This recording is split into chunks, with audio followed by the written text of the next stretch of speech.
সাধক তারা যখন রাজপ্রসাদ পড়েনি মা, তাহলে আমি পড়ে কি করব?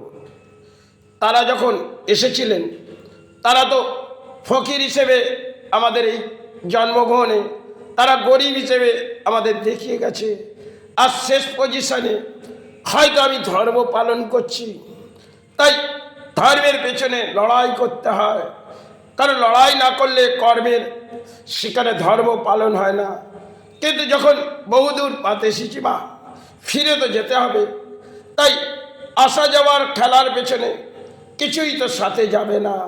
আর যে বস্ত্র পরে হয়তো কিছু ঘুরবো, কিন্তু বস্ত্র তো আমার কোনো আর দেহর মধ্যে লাগবে না, কেন একদিন এই বস্ত্র শ্মশানে গিয়ে ফেলে দিতে হবে।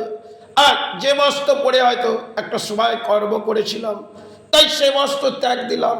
আর যে ধর্ম বস্ত্র পরলাম সেটাও ত্যাগ দিলাম, কারণ করণীয় জীবনে হয়তো দানপত্য জীবনে এটাই আমার ছিল না। তাই যাবার আগে এই ব্যাখ্যাটাই করে যাই মা। এসেছি যখন সেবার মাঝে যেতে তো হবে বহুদূর পথ, তাই আসা যাওয়ার খেলার পেছনে কি আর চাইব? চাওয়ার মধ্যে দর্শন দে মা, দর্শন দে মা, যদি পারিস সে চরণে নে মা। বহুদূর পথ এসেছি মা, ফিরে যেতে হবে মা। এই আসা যাওয়ার খেলার পেছনে আমার বলে তো কিছু নেই মা।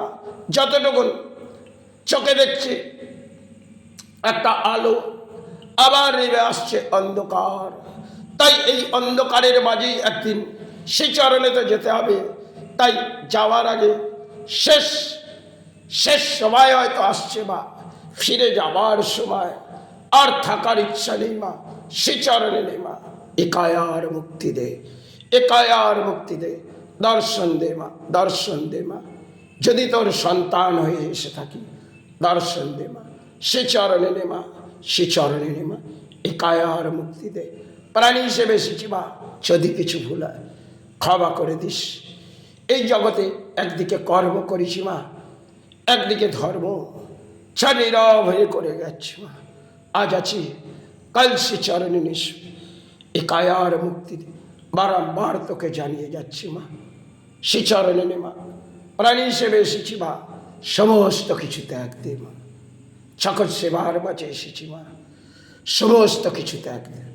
যেতে তো হবে মা, বহুদূর পথ এসেছি, ফিরে তো যেতে হবে। হয়তো যেটুকুন পারলাম চরণ ভরিয়ে দিলাম, কে রইল আর কি গেল? আশাবৃত্তি করে তো কোনো লাভ নেই মা। আজ আছি, মা মা করে চিৎকার করে যাচ্ছি, কাল সে চরণ এসে একায়ার মুক্তি দে।